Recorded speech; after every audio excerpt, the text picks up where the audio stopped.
Hello everyone and welcome to episode 90 of the WMMA 5 series here on the channel using Pride FC in the year 2007, only for 2 more shows as it is Pride FC Worldwide 12, Silva versus Griffin. What a main event for a TV show. Should be very exciting. Vanderlei's coming back after being down in rings for a little bit, and he knocked some fuckers out, so it looks like he is back into the swing of things. He's got a big test against Griffin. Should be very fun. Should be a fun main event. But before we get to that, though, we do have a good piece of mail. I got like 22 pieces. Yeah, as Deki Yoshida's left Abiani Combat Club. I guess he hasn't joined another team because I don't see it on here. Luke Rockhold joined the Thug Jitsu. We extended Ryan Healy. Edwin DeWeese left the Minnesota Martial Arts Academy. We extended Ryan Jensen, Gilbert Yvel. Alex Stiebling, Quang Hee Lee joined T-Blood.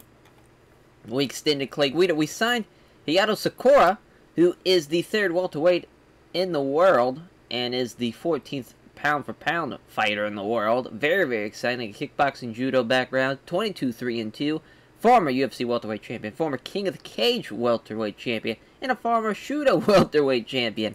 He is awesome. Very much a leg-kicking using fighter. You know, he's heavy into using that. And being a kickboxing judo style fighter in the welterweight division should be very interesting, because there's a lot of just kind of wrestlers, you know, like Matt Hughes and, you know, John Alicio, Dennis Hallman. There's really nobody that can stand up with somebody that's a kickboxing judo elitist. So that should be very exciting. We're not going to get him for a while, though, because he is fighting still in January for the UFC. His last fight, and then hopefully he wins that. That would suck if he loses. Hopefully he wins, and then hopefully we can have him fight in around April, you know, May, June-ish time. But that's going to be very fun to see how Hayato Sakura can do. As just as far as who's he's beaten, you know, he's beaten John Alicio, you know, now the Pride FC welterweight champion. He's beaten Tetsuji Kato. Lost to Matt Hughes, not once but twice. He's beaten Mike Pyle. He's lost to Kara Parisian. And his 2 draws, I think, came, yeah, before the mod app started. So, I mean, yeah, he's beaten some of the top welterweights in the world. That's a great sign. And, you know, having great fights with guys like Tetsuji Kato and guys like John Alicio. You see there, he likes to get a rear naked choke in. So that's, again, that's fun to see. Looks like he's knocked out a couple people with a knee. I'm sure that's from either a Muay Thai clinch or just, that'd be crazy. It's like a flying knee. But, yeah, I mean, that's awesome, you know. Hayato Sakura is the man. As Cristiano Marciello has left Paresta, Donghyun Kim and Cristiano Marciello have joined Roots. Hongman Choi bruised his kidney during training. Luckily, he's able to fight, though. As we extended Mazatsu Yano. Lee Murray wants to fight with Rodrigo Hoos. I'm assuming, like, Lee Murray just beat Rampage Jackson, knocked him out. And he's won Rodrigo Hoos, who is not even a ranked fighter. Like, get the fuck out of here. You know, Lee Murray, that's crazy. As Chael Sonnen's left Team Quest, BJ Penn's left the pit after falling out with Lee Murray. And then Luis Herring joined Extreme Couture after leaving the pit, and we extended Jay Harron and Mike Pyle. And just kind of where we're at as far as male-wise.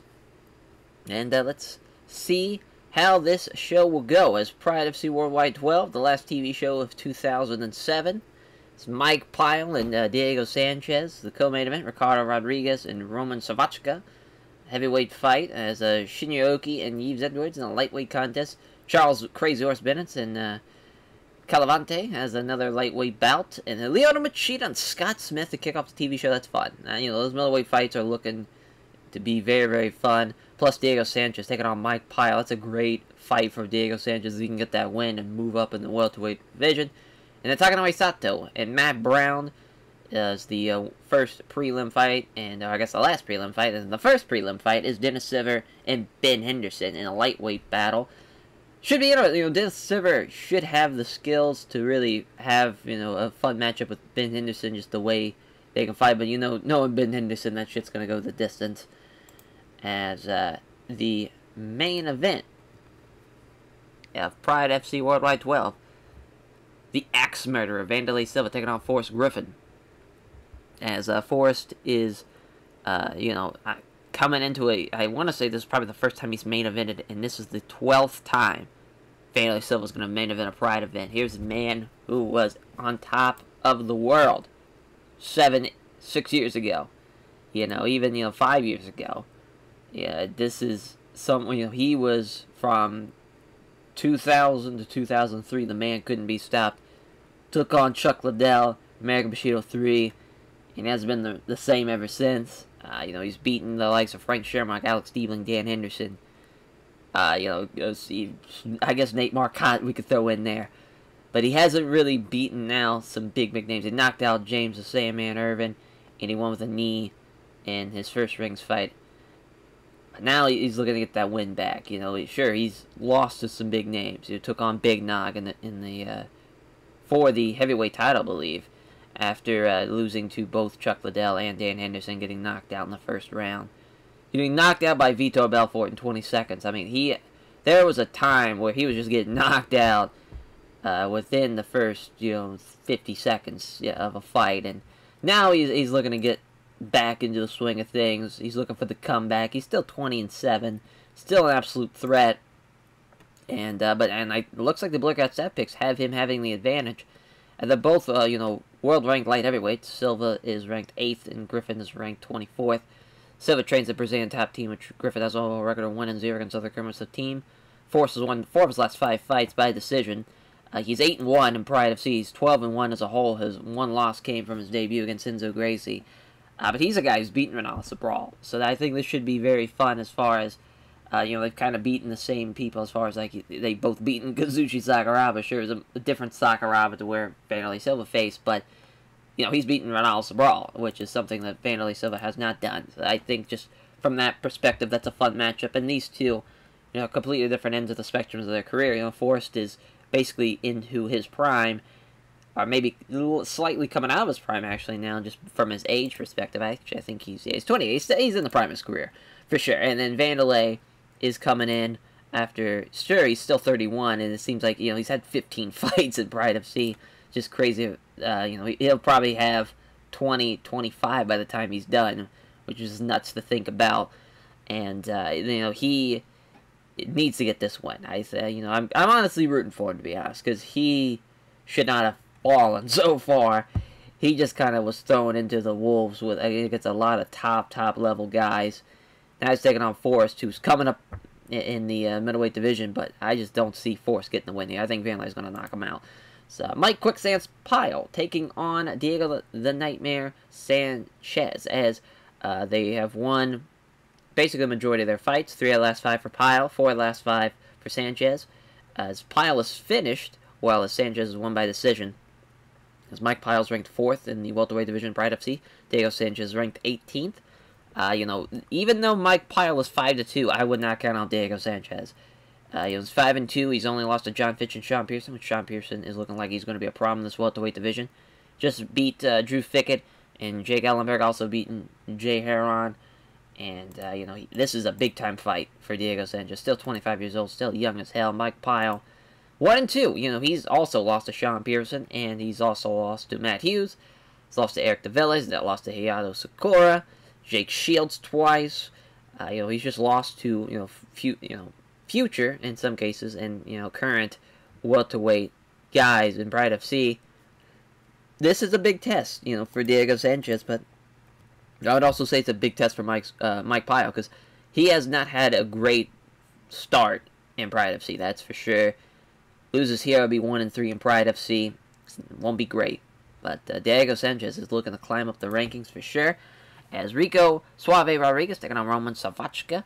Both world-ranked super heavyweights, as Roman is 13th, Rodriguez is 19th. Roman trains at Red Devil Sport. Rodriguez has a record of 0-1 against other members of that team. Rodriguez has a significant weight advantage, but Roman has all the Blurcat staff picks, 7-0. So yeah, Roman Savaca. Sure, he's 1-3 in Pride FC, but I think he's going to get the win here. He just beat Kazuki Vegeta, rear naked choke. But, another thing is, he lost to Mark Kerr, not once but twice in rings. Also lost to Greg Wicken.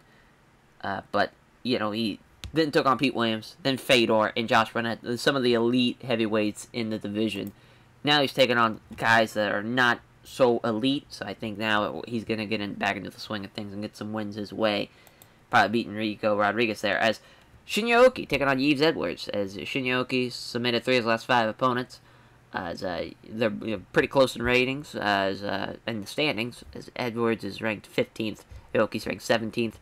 Yves Edwards 7-0 as far as Bloodcat stat picks, and which is crazy because he's not won a fight yet in Pride FC. He's 20-12, lost to Gleison Debow, lost to Pat Healy, and lost to Kenny Florian by guillotine choke, which I want to say he was the it was a mild upset as Kenny Florian beating Yves Edwards. I mean, that's some tough fights, though. He's taken on, really since 2005, he's lost 5 of his last 6, which is nuts.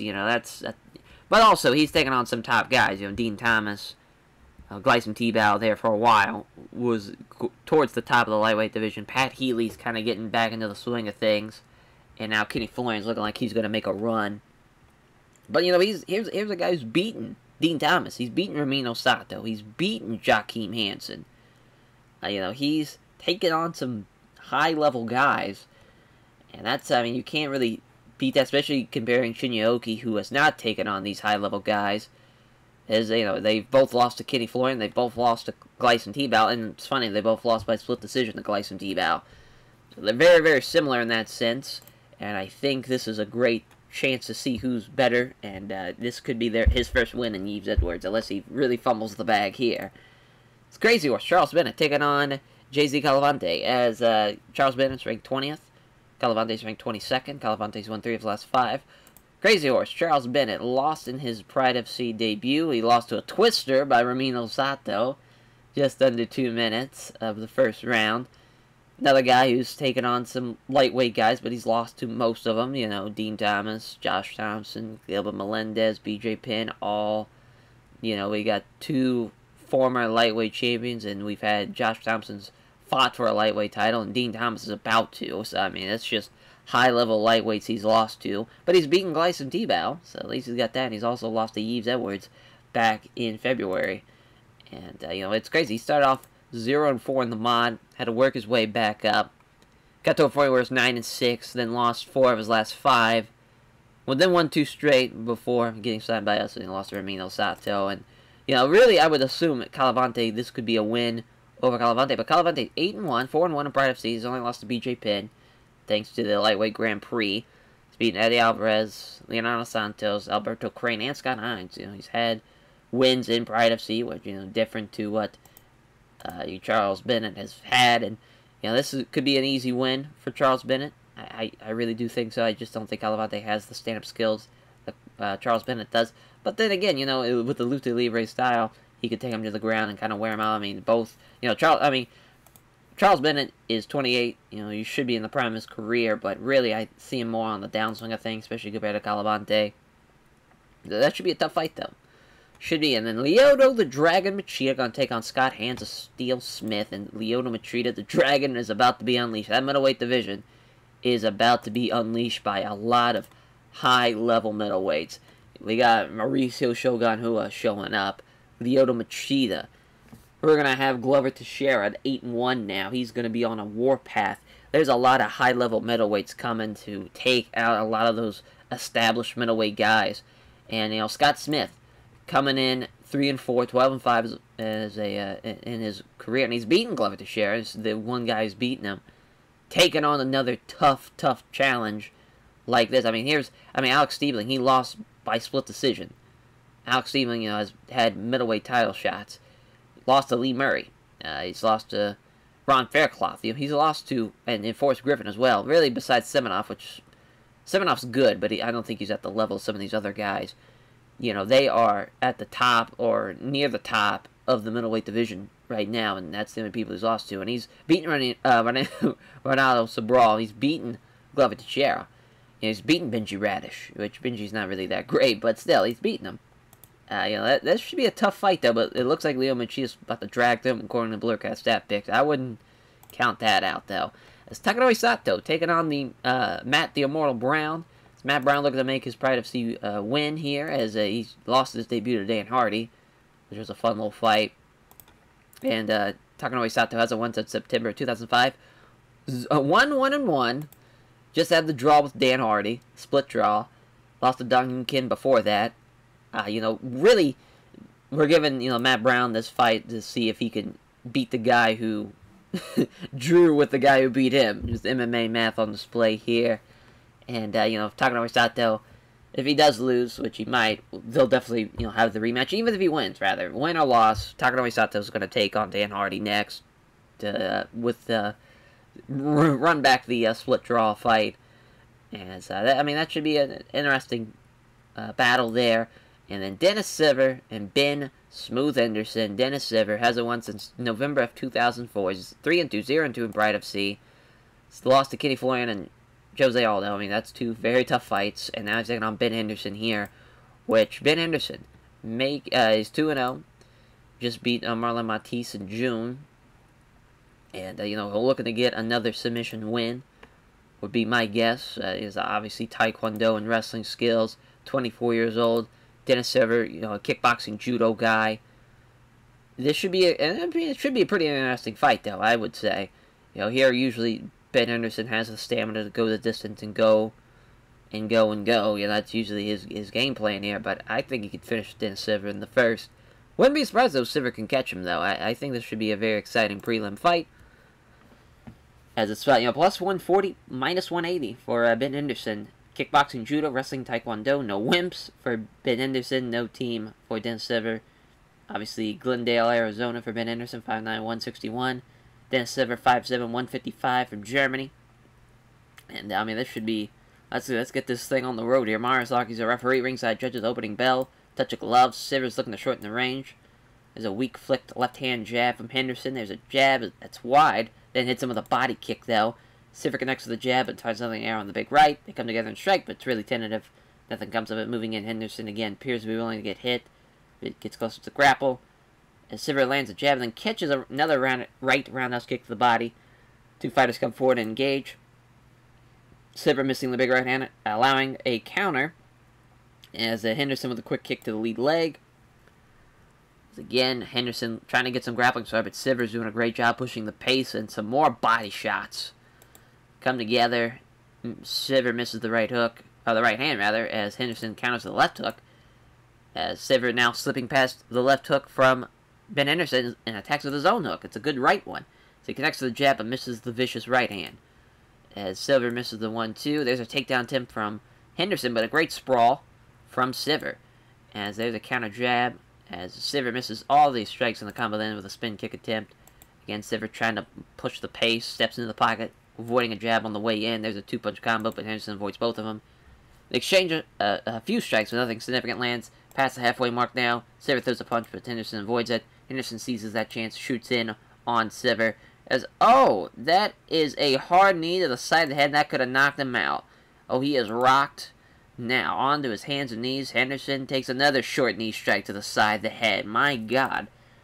As there's a soccer kick to the ribs now. Yeah, he is clearly stung by the soccer kick.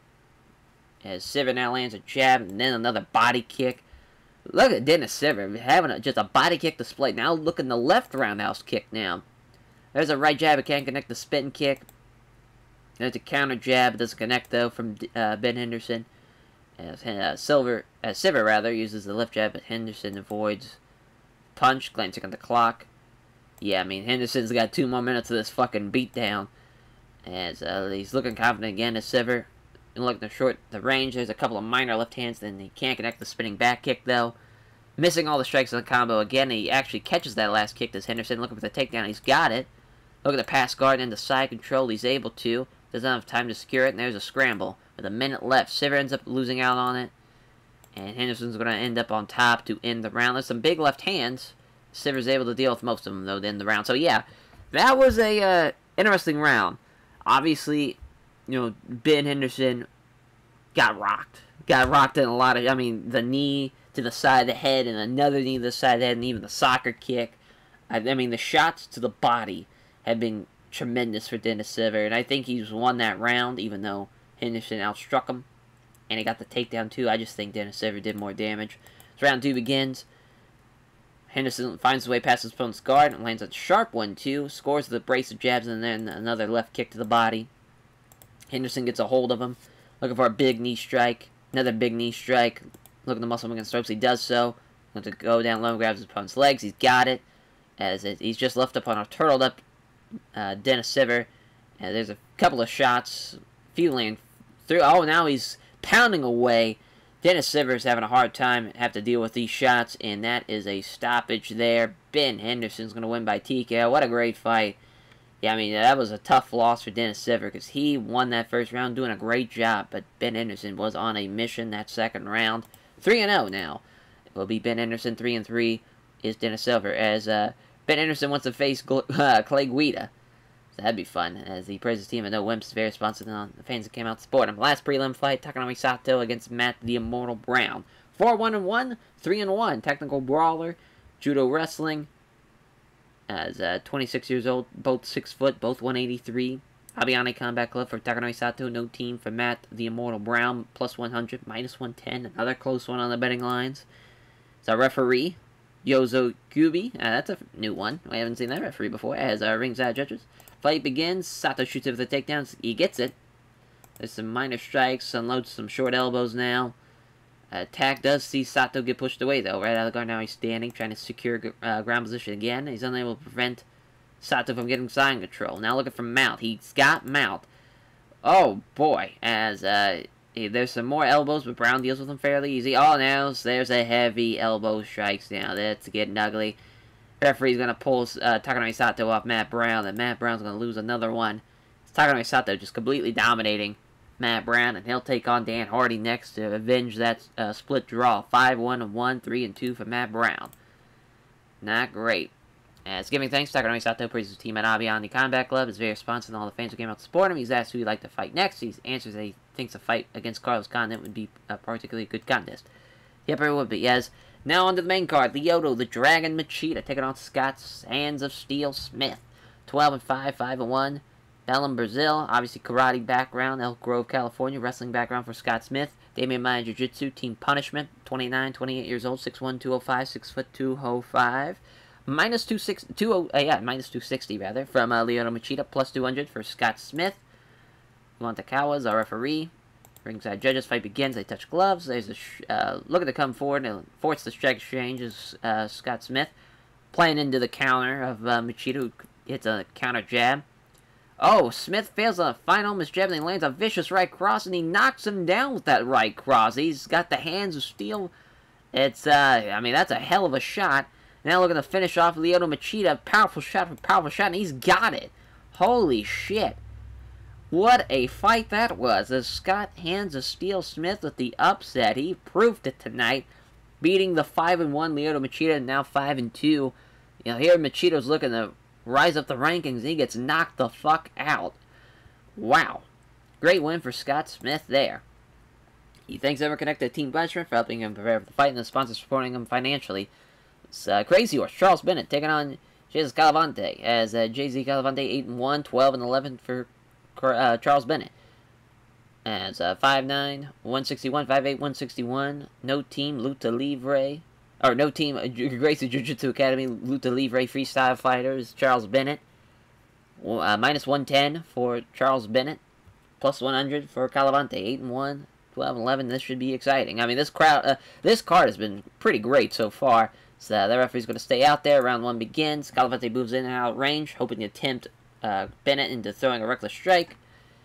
And he can't hit the jab, but he lands the left cross, and there's a cut underneath the eye, looking for a takedown, but Bennett took the initiative first. Another left cross as he comes in and grabs him. There's a knee strike to the body, looking to muscle him up against the ropes. He's got him backed up against the ropes, looking to lift the leg, as he does wait for it, does Bennett, and then quickly turns around and creates enough separation to get out of there. Now they can't hit the right jab, and then hit the left hand. Fails the final miss jab. There's a fantastic left cross, though, and he knocks him down with that left cross. Looking to finish the fight again. Pounding away, another TKO stoppage in the first round. Crazy Horse Charles Bennett with your big-time win. I mean, that left hand, he is a southpaw fighter, and he is showing it there. Lighten up Calavante. No more 8-1, 8-2, as Charles Bennett's going to be 13-11. I mean, these have been some great fucking fights. As Charles Bennett name checks all of his sponsors and thanks all of his fans for trying to support him. He's asked who he wants to fight next. He says that he'd easily beat Shinooki, and he would guarantee to win in under 5 minutes. We'll see if he's a man of his word. That'd be a fun fight to see, as he has a charisma about him that allows him to get a good reaction during these interviews. So, speaking of, Shinooki taking on Yves Edwards, 8-3, 20-12, Woodlands, Texas, Tokyo, Japan, submission wrestling, Thug Jitsu, Jackson submission fighting, Takada Dojo, plus 160 for Shinooki, minus 210 for Yves Edwards. Can he finally get the win? And Pride FC, we shall see, because obviously if he loses this one, he's going down the rings. Mario Sasaki's a referee, our ringside judges roar from the crowd as Aoki enters from around here, opening bell. Aoki deliberately not touching gloves. That is not sportsmanlike. As he comes forward in the clinch, they start wrestling. Looks like Edwards is the aggressor, and he's muscle up against the ropes. He can't do it, though. Aoki ends up having the dominant position, the grapple now. Now he's trying to pull him down into his guard. Oh, but what a counter, though, as Edwards just violently slams him down. There's a kick to the legs.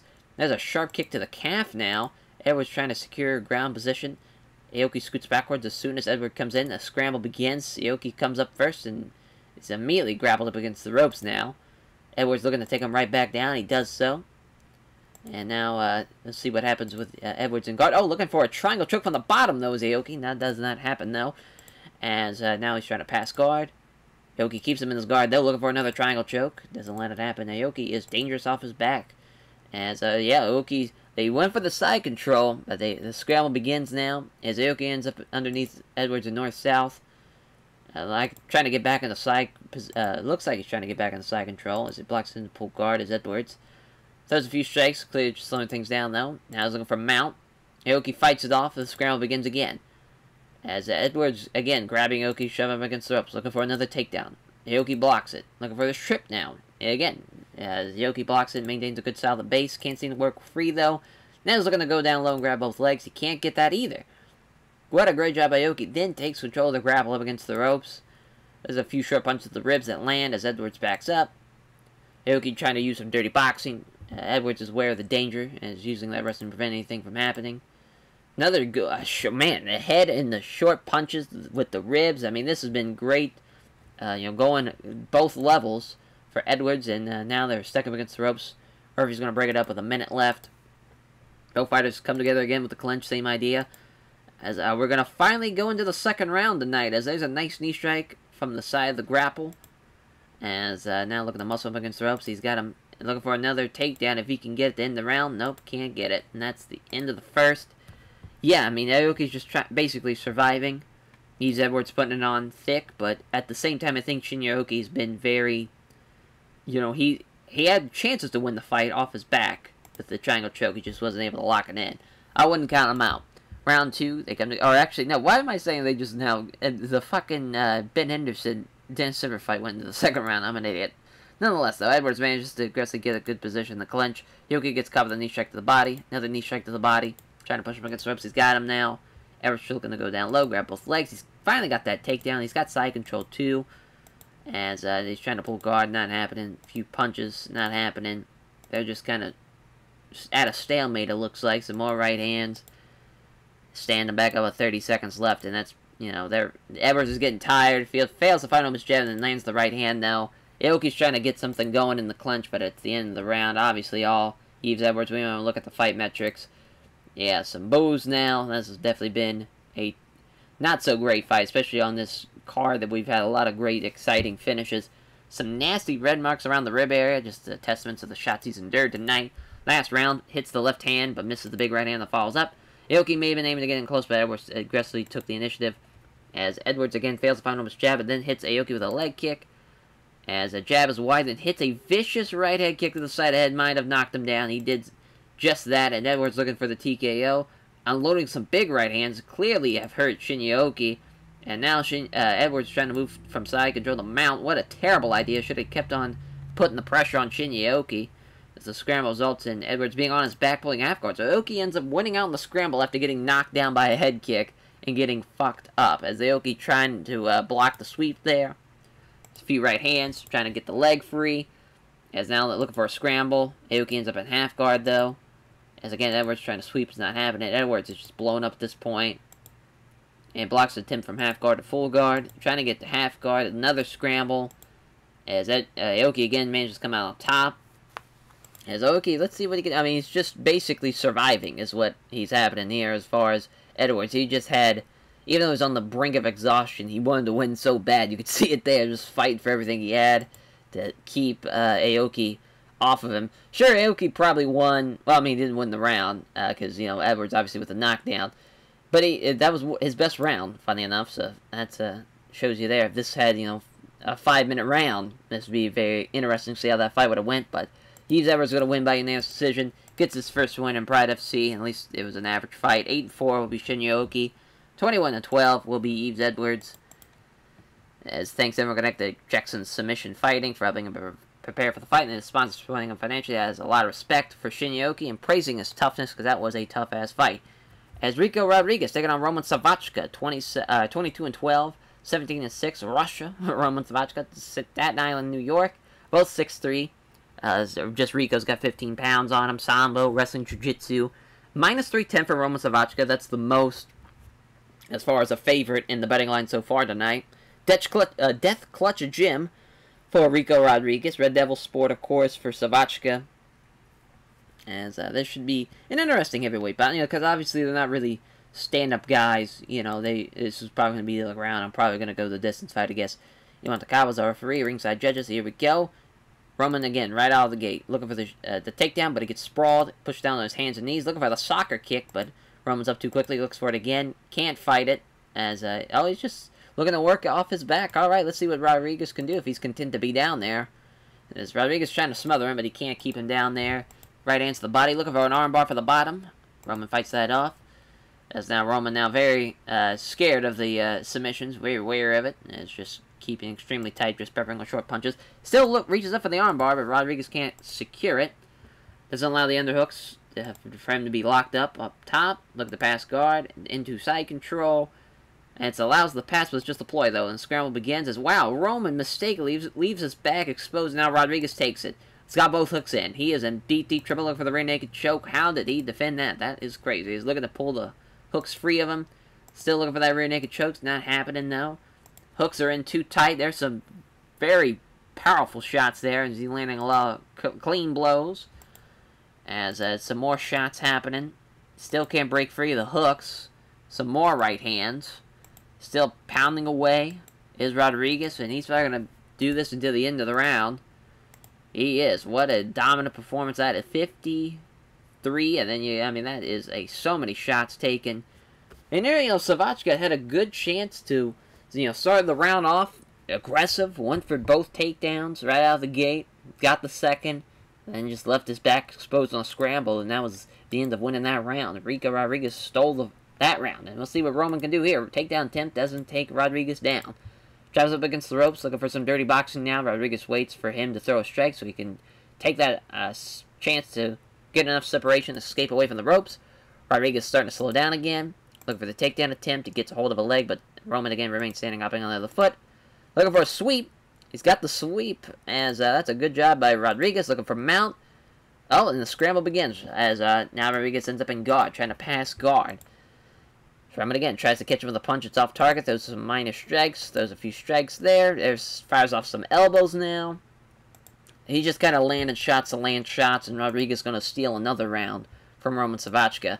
Well, Roman's going to have to finish the fight if he wants to win this one. And he will be down in...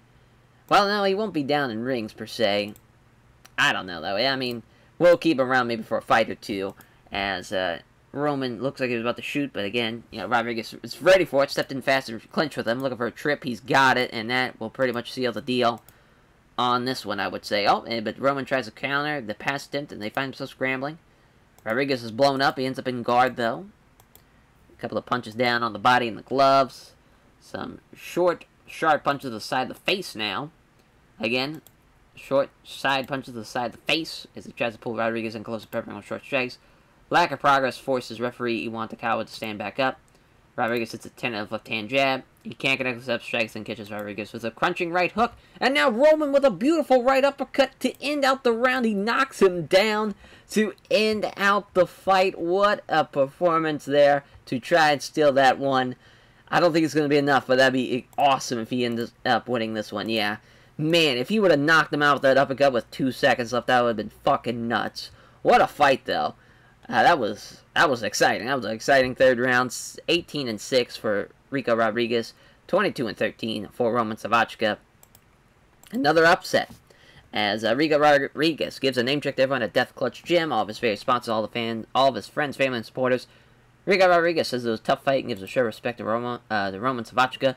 Our co-main event, Mike Quicksand Pyle taking on Diego the Nightmare Sanchez, 11-2, 14-7, wrestling jiu-jitsu, Brazilian jiu-jitsu, AMC Penguin, Extreme Couture, both in the minuses, minus 120, minus 110, Albuquerque, New Mexico, Las Vegas, Nevada, some Southwest kids, 5'11", 183, 6'1", 183, 32 years old is Mike Pyle, 25 years old is Diego Sanchez. Looking to get a huge win is Diego Sanchez. Iwan Takawa's our referee again. Our ringside judges. Fight begins. Sanchez gets in close, clinching with Pyle, trying to use his wrestling, but Pyle pushes him up against the ropes. So now Sanchez goes down low and grabs both his opponent's legs. He's got the big takedown and side control, too. Great job from Diego Sanchez. I mean, this first round, it's the toughest round to win. You know, you have to work and work and work for the majority of this round. Sanchez does a few strikes, clearly just slowing things down, though. Pyle trying to pull guard, not happening. Some more punches from Sanchez. So there's some left hands from the body. There's, again, keeping him guessing a few quick strikes. Just looking to keep control, but referee's going to stand him up with about 6 minutes left. Throws two quick punches, doesn't either of them know. Now Pyle quickly shoots in.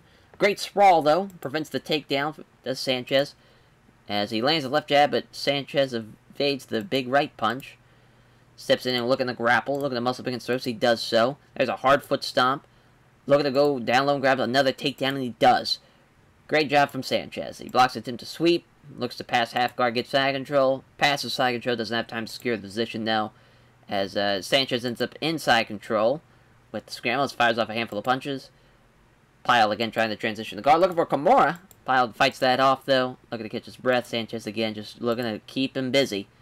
Just keeps on trying to, now Pyle again trying to pull guard. That's not happening, though. There's some two big elbows, though. Pyle covers up well and absorbs all the impact on his forearms. That could have been dangerous. Diego Sanchez destroyed that round. What a great first round for him as a second round now. Sanchez appeared to be going to try to get in close. Pyle took the initiative. As a jab is wide, but there's a fantastic right cross, and he knocks him down with the right cross. Mike Pyle looking to catch him in the second. Looking to rain down punches on the stunned Diego Sanchez. Pounds away, but Sanchez struggles to deal with him. There's some more right hands. Now he's starting to deal with him comfortably.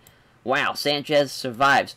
I don't know what it is about this card, but they're coming out swinging in the second after they lose that first round. Incredible. As Sanchez tries to move guard, but Pyle doesn't allow it. Files off a right hand, but Sanchez doesn't take much damage on it. Pyle should probably win the round already, unless Sanchez somehow knocks him down. As there's some more right hands. Tries to pull guard, not happening. Fires off a few punches again, looking to catch his breath. This referee's going to stand him up with about a minute left. Sanchez looking for the takedown. He's got it. It's a single leg. Looking to pass guard. Looking to get side control, but Pyle starts scrambling. Minute left. Sanchez again ends up in side control after the scramble. There's some elbows, 3 of them, to end out the round. So at least Diego ended the round on top, but definitely Mike Pyle won the round. It's going to come down to this final round. See what happens. Who wants it more? So the last round, Sanchez looking confident, looking to shortening the range, as he looked like he was going to shoot in, but Sanchez simply took the initiative. Quick 1-2, doesn't land either blow, though. Sanchez looking for the takedown. A brilliant sprawl, pushing him down on his hands and knees, looking for the soccer kick to the head. Sanchez wisely springs back up to his feet, now looking for the takedown again. He's got it. Mike Pyle, I believe that's his first takedown. That's a great job. Oh, but the guillotine, though. Sanchez looking for the guillotine. Doesn't really tap him out. Oh, no, he pulls his head free of it before it can be sunk in. That would have been huge. What a way to win the fight that would have been. And Sanchez looking to sweep.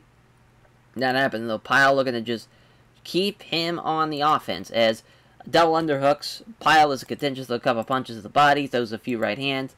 Leans back to avoid a couple of wild swings. They're going to stand him up with 13 seconds left. I don't think it's going to matter, though, as he hits a jab, but the left hand's blocked. And there's a great right hook to end the round for Mike Pyle. And I think Mike Pyle stole this one from Diego Sanchez.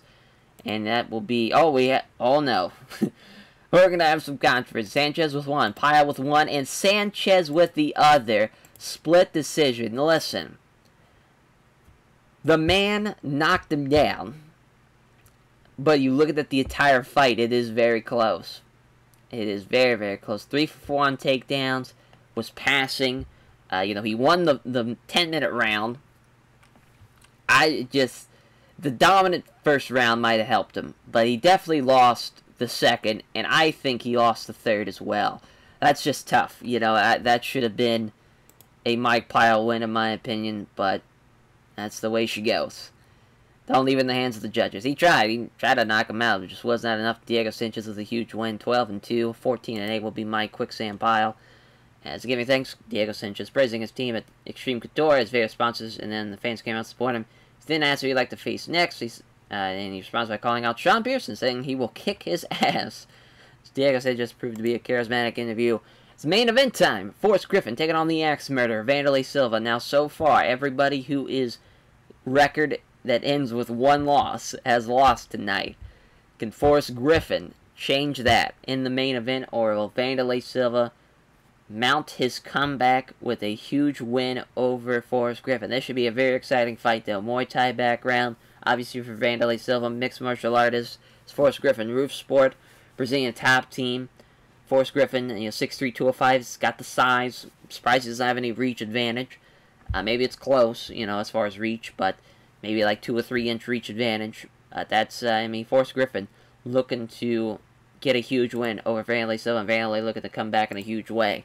Ringside judges, fight begins, they touch gloves. Jab hits home, then there's a straight right hand. Can't connect with a jab, but there's another straight right hand that lands hard, and now Silva trying to intimidate his opponent with some quality trash talk. There's a counter left hand from Griffin. 1-2, doesn't land either blow, though. There's a jab and a leg kick from Vanderlei. That's a good job of mixing it up. Looking to throw some more. Griffin looking to get some grappling started, looking to angle for it, but he couldn't take the initiative. As he can't connect with a jab, there's a vicious right cross, and he knocks him down. Silva now looking to get this golden opportunity to come back to Pride FC with a big win. Repeated heavy hands from Vanderlei Silva, and it looks like he's going to get a TKO win, as this poor referee has had to pull off 3 people from fights. What a win for Vanderlei Silva. The Axe Murderer is back, 21-7, 12-2 for Forrest Griffin. I mean, we had some great fights. Great fights tonight. As Vanderlei Silva thanks everyone connected, Brazilian top team, helping him prepare for the fight. His sponsors for supporting him financially. Grabs the microphone, calls out Nate Marcotte, says that he'll destroy him. Had a lot of high testosterone going on here. As, what a great show. Commercial rating is a little low for me, but, the Charles Bennett, Calavante fight, the Scott Smith knockout, Vanderlei and Forrest Griffin, Rico Rodriguez coming in, getting a huge performance. There's just some great stuff. Great stuff. Takano Sato dominating Matt Brown. A lot happening. We increased our pop by 0.2% in Japan, Russia, and America. But I still think it was a great show. Yeah, this is... I'm going to give a performance bonus for Diego Sanchez and Mike Pyle. I think they both put on a pretty good performance. Just in my opinion. Even though the fight was rated average. And we'll probably just leave it there as far as performance bonuses and whatnot. Made $3 million. Vanderlei almost made $700,000 that night. Bet he's feeling good because of the KO and knockout bonus. As that will do it for episode 90. Thank you all for watching. And now we end up the year 2007 with Shockwave. I can't believe it. I love it. And that card is very, very fun on paper. And especially carrying the momentum that this card just laid out. That would be fantastic if we could have another great show. As what is the UFC one to do in the welterweight division? Look at the Takano Sato. No, you're not. Not having a hospital visit for Forrest Griffin. That's not good. That is scary because he really didn't take a lot of damage. He took maybe 5 shots. That's scary. As we will catch you guys for the end of 2007 with the Shockwave Show. Take care, everyone.